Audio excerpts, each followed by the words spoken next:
നല്ല മനസാക്ഷി. തിമോത്തിക്ക് എഴുതിയ 1-ാം ലേഖനത്തിൽ 1-ാം അധ്യായം 18 മുതൽ 20 വരെ പരിശുദ്ധാത്മാവ് പറയുന്നത്, മകനെ തിമോത്തിയോസേ, നിന്നെക്കുറിച്ച് മുമ്പുണ്ടായ പ്രവചനങ്ങൾക്കൊത്തവണ്ണം ഞാൻ ഈ ആജ്ഞ നിനക്കേൽപ്പിക്കുന്നു. നീ വിശ്വാസവും നല്ല മനസാക്ഷിയുമുള്ളവനായി അവയനുസരിച്ച് നല്ല യുദ്ധസേവ ചെയ്യുക. ചിലർ നല്ല മനസാക്ഷി തള്ളിക്കളഞ്ഞിട്ട് അവരുടെ വിശ്വാസ കപ്പൽ തകർന്നുപോയി. ഹുമനയോസും അലക്സാണ്ടറും ഈ കൂട്ടത്തിലുള്ളവരാകുന്നു. അവർ ദൂഷണം പറയാതിരിക്കാൻ പഠിക്കേണ്ടതിന് ഞാൻ അവരെ സാത്താനെ ഏൽപ്പിച്ചിരിക്കുന്നു. അപ്പൊ നല്ല മനസാക്ഷി പോയാൽ വിശ്വാസം പോയി. ഇവിടെ പറയുന്ന ഭാഷ വിശ്വാസ കപ്പൽ പോയി. ലോകമെന്ന സമുദ്രത്തിൽ വിശ്വാസത്താൽ യാത്ര ചെയ്യേണ്ട വിശ്വാസി നല്ല മനസാക്ഷി ഇല്ലാത്തവനായാൽ അവന്റെ വിശ്വാസ കപ്പൽ തകർന്നു പോകും. തകർന്നു പോകുമെന്നുള്ളതിനേക്കാൾ സ്വയം തകരാൻ ഏൽപ്പിച്ചു കൊടുക്കുന്നു എന്നുള്ളതാണ്. സാത്താൻ ഇടകൊടുക്കുന്നു. കാരണം യുദ്ധസേവ ചെയ്യുക എന്നുള്ള വാക്ക് ശ്രദ്ധിച്ചില്ലേ? യുദ്ധഭൂമിയിലാണ് ഒരു വിശ്വാസി. കാരണം അവനെ കൊണ്ട് ഭൂമിക്ക് പ്രയോജനമുണ്ട്, സഭയ്ക്ക് ഗുണമുണ്ട്, ദൈവത്തിന് മഹത്വമുണ്ട്. അപ്പൊ അവൻ പരാജയപ്പെടുമ്പോൾ അന്ധകാര മണ്ഡലങ്ങൾ സന്തോഷിക്കുക. ഒരു വീഴ്ച വന്ന് എഴുന്നേൽക്കുന്ന പോലെ അല്ല. നല്ല മനസാക്ഷി കളയുക എന്ന് പറയുന്നത് മനഃപൂർവമായി സാത്താന് വാതിൽ തുറന്നു കൊടുക്കുകയാണ്. അതുകൊണ്ട് പൗലോസ് പറയുന്നത് കണ്ടോ, അലക്സാണ്ടറും ഹുമനയോസും ഇങ്ങനെയുള്ളവരാണ്. എങ്ങനെ അറിയാം? അവരിപ്പോൾ ദൂഷണം പറഞ്ഞുകൊണ്ടിരിക്കുക. വിശുദ്ധന്മാരെയും മൂപ്പന്മാരെയും കുറ്റം പറഞ്ഞു നടക്കുക. അത് ചെയ്യാതിരിക്കേണ്ടതിന് ഞാൻ അവരെ സാത്താനെ ഏൽപ്പിച്ചിരിക്കുന്നു. അപ്പൊ നല്ല മനസാക്ഷി ഇല്ലെങ്കിൽ വിശ്വാസമില്ലെന്നാണ് അർത്ഥം. വിശ്വാസ കപ്പൽ തകർന്നു. പാപം വളരെ പെരുകി. ആ സമയത്ത് സഭയിൽ വന്നു വിടുതലിന് വേണ്ടി പ്രാർത്ഥിച്ചു. ഒരു പാവി അല്ലെ ഒരു ദുർനടപ്പുകാരൻ, ഒരു ദുശീലമുള്ളവൻ രക്ഷപ്പെടുമ്പോൾ ഒരു കുടുംബവും രക്ഷപ്പെടുന്നു. ഒരു മദ്യപാനി രക്ഷപ്പെടുമ്പോൾ അവൻ്റെ ഭാര്യയും മക്കളും രക്ഷപ്പെടുക. അപ്പൊ ഇവന് പ്രാർത്ഥിച്ചു, കർത്താവ് മോചനം കൊടുത്തു, കൃപ കൊടുത്തു. കൃപ കിട്ടിക്കഴിഞ്ഞപ്പോഴേ അതിൻ്റെ ബെനിഫിറ്റ്സ് എല്ലാം കിട്ടിക്കഴിയുമ്പോൾ ഇപ്പോൾ പാപം ചെയ്താൽ കുഴപ്പമില്ല, വല്ലപ്പോഴും കുടിച്ചാൽ കുഴപ്പമില്ല, ഇടക്കിടക്കൊക്കെ ആകാമെന്ന് പറഞ്ഞാൽ അതിൻ്റെ അർത്ഥം മനസാക്ഷി ഇല്ലെന്നാണ്. നല്ല മനസാക്ഷി പോയെന്നാണ് അർത്ഥം. രോഗം വന്നു, വേദന, മരണഭീതി, ICU, വെന്റിലേറ്റർ, ഹോസ്പിറ്റൽ ബില്ല്. എന്താ പ്രാർത്ഥിക്കുന്നത് നമ്മൾ? കർത്താവേ, ഒരു ചാൻസ് കൂടെ തരണേ, ഒന്ന് മര്യാദക്ക് ജീവിക്കാൻ ഒരു ചാൻസ് തരണേ. ഭാര്യയുടെയും മക്കളുടെയും കൂടെ, അപ്പൻ്റെ അമ്മയുടെയും കൂടെ, സഹോദരങ്ങളുടെ കൂടെ ഒരു സാധാരണക്കാരനായി ജീവിച്ചാൽ മതി എന്ന് പറഞ്ഞ് വെന്റിലേറ്ററിൽ നിന്നും ICU നിന്നും ഹോസ്പിറ്റലിൽ നിന്നും ഞെരുക്കങ്ങളിൽ നിന്നും പുറത്ത് വന്നവൻ സുഖമായി കഴിയുമ്പോൾ പഴയ വഴിക്ക് തിരിഞ്ഞാൽ അതിൻ്റെ അർത്ഥം നല്ല മനസാക്ഷി പോയി.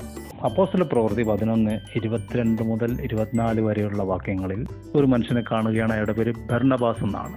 അയാളെക്കുറിച്ച് പരിശുദ്ധാത്മാവ് സർട്ടിഫൈ ചെയ്യുന്നത്, അന്ത്യോക്യയിൽ വലിയൊരു ഉണർവ് നടക്കുക. അതിന്റെ വിവരം യെരുശലേമിൽ അറിഞ്ഞു. അത് പരിശുദ്ധാത്മാവ് എഴുതിയിരിക്കുന്നത് ആലങ്കാരികമായിട്ടാണ്.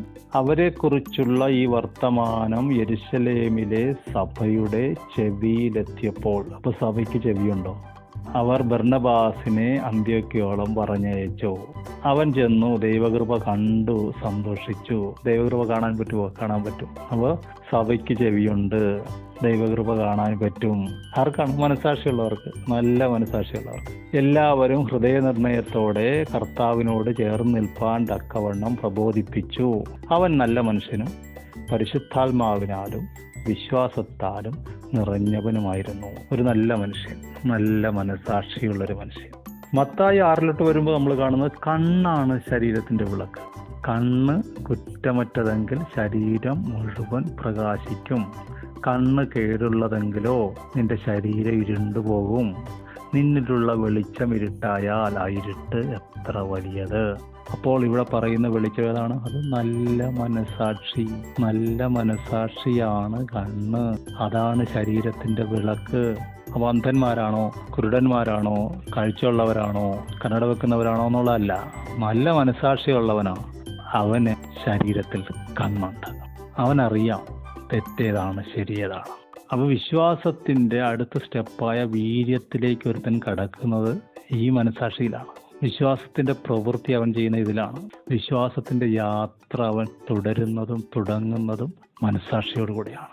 സംഖ്യാപുസ്തകത്തിലേക്ക് നമ്മൾ വരുമ്പോൾ മോശ തൻ്റെ അളിയനോട് പറയുകയാണ്, നീ ഞങ്ങളുടെ കൂടെ വരണം. ദൈവം ഇസ്രായേലിന് തരുന്ന എല്ലാ നന്മയിലും നിനക്ക് ഞങ്ങളൊരു ഓഹരി തരാം. ഇവൻ പറഞ്ഞില്ല, ഞാൻ വരുന്നില്ല, ഞാൻ എൻ്റെ ചാർച്ചക്കാരുടെ അടുത്തേക്ക് മടങ്ങിപ്പോവുക. അപ്പോൾ മോശ പറയുകയാണ്, നീ പോകരുതേ, നീ ഞങ്ങൾക്ക് കണ്ണായിരിക്കും. മരുഭൂമിയിൽ എങ്ങനെ പാളയമിറങ്ങണമെന്ന് നീ നന്നായി അറിയുന്നു. നീ അങ്ങനെ ഞങ്ങളുടെ കൂടെ വന്നാൽ യഹോവ ഞങ്ങൾക്ക് തരുന്ന നന്മ പോലെ ഞങ്ങൾ നിനക്ക് നന്മ ചെയ്യും. മനസ്സാക്ഷിയുടെ ആ പ്രോഗ്രസ് ശ്രദ്ധിച്ചോ. വിശ്വാസം, വീര്യം, പരിജ്ഞാനം, ഇന്ദ്രിയജയം, സ്ഥിരത, ഭക്തി, സഹോദരപ്രീതി, സ്നേഹം. മറിച്ച് മനസ്സാക്ഷി തള്ളിക്കളഞ്ഞാലോ ഈ യാത്രയിൽ വിശ്വാസ കപ്പൽ തകർന്നു പോയി. പിന്നെ ശുശ്രൂഷ ചെയ്യാം. അങ്ങനെ ചെയ്തു ചില ആൾക്കാർ. അതിന് പരിശുദ്ധാത്മാവും പൗലോസും വിളിക്കുന്നത് ദൂഷണം പറയുകയാണ്. അതവർ പറയാതിരിക്കേണ്ടതിന് ഞാൻ അവരെ സാത്താനെ ഏൽപ്പിച്ചു. എന്നാൽ നല്ല മനസ്സാക്ഷിയോടെ മുന്നോട്ട് പോയാലോ ദൈവം തരുന്ന നന്മ പോലെ സഭ നിനക്ക് നന്മ തരും. സഭ നിനക്ക് നന്മയ്ക്കായിട്ട് മാറും. മറുവശത്ത് നല്ല മനസ്സാക്ഷി ഉപേക്ഷിച്ചാലോ നീ സഭയ്ക്ക് ദോഷം ചെയ്യുന്നവനായി അധപ്പതിക്കും. നീ പോലും അറിയാതെ ദൈവത്തിൻ്റെ ശത്രുവായി സാത്താൻ്റെ ഉപകരണമായി മാറും.